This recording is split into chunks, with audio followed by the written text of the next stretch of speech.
Abashakashatsi bo muri kaminuza ya Hasselt mu Bubiligi berekanye ko bimwe mu bigize umwuka mubi igihe uhumetswe n'umugore utwite bishobora kugera ku mwana binyuze muri nyababyeyi ndetse bikaba byagira n'ingaruka ku buzima bwe.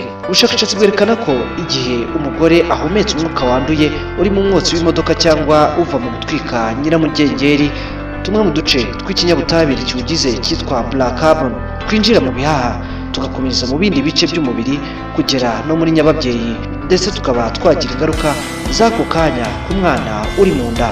Ibyavuye muri ubu bushakashatsi bije bikuraho imitekerereze ya benshi bumvaga ko nyababyeyi ifite ubushobozi bwo kurinda ku buryo nta cyakinjiramo kivuye hanze.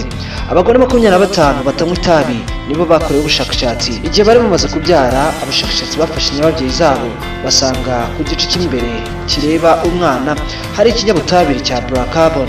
Ubushakashatsi bwagaragaje ko uko umugore yarushagaho guhura n'iki kinyabutabire ariko n'ingano yacyo yiyongeraga muri nyababyeyi.